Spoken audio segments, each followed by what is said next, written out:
Hi, I'm Guy Myles, founder and CEO here at Flying Colours. In these videos, I aim to explain the fundamentals of investing. This month, I'm looking at the psychology of investing. Investing is a numbers game, correct?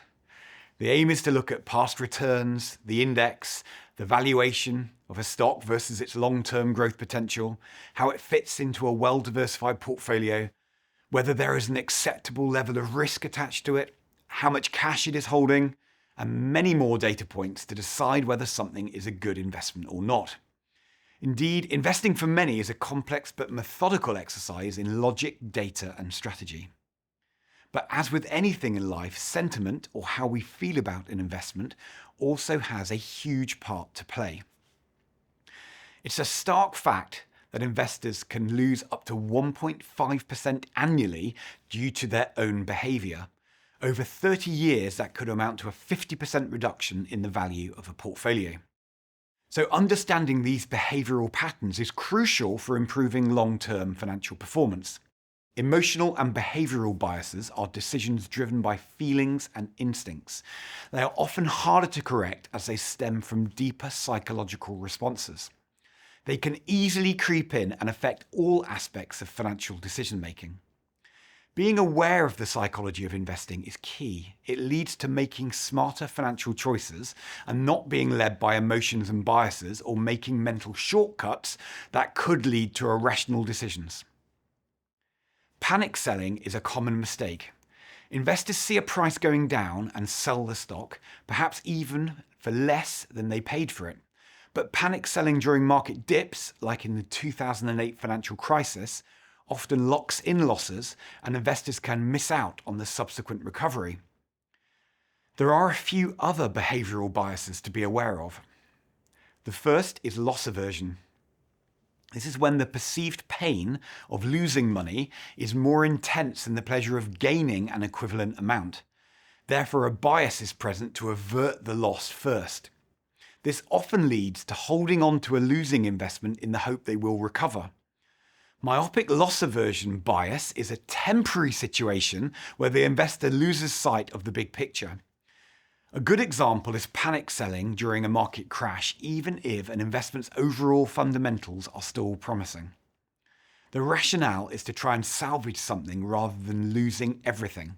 The likelihood of an investment recovering is ignored in the heat of the moment.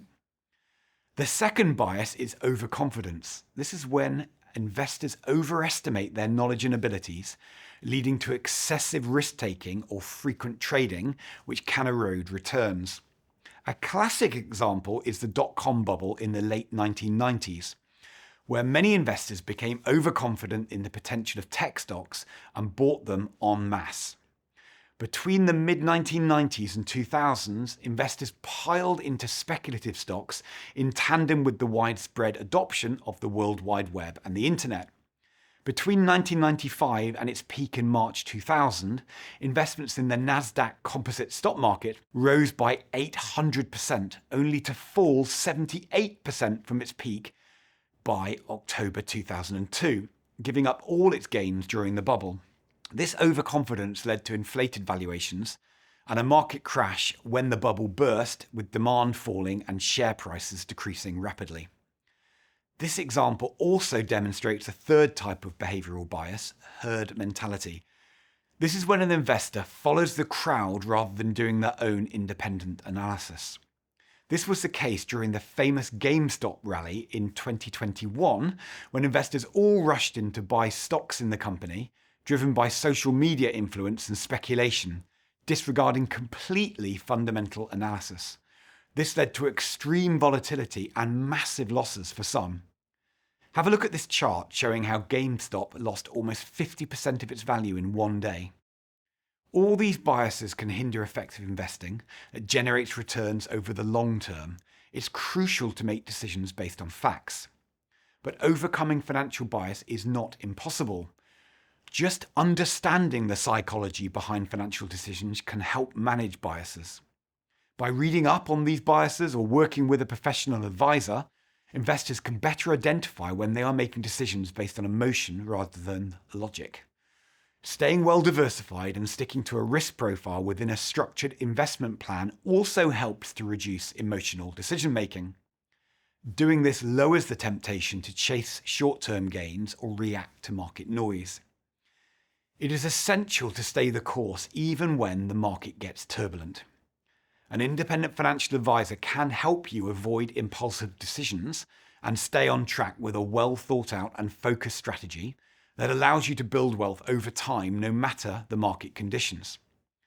If you have any questions about today's video, please get in touch with me. Just email hello@fcadvice.co.uk.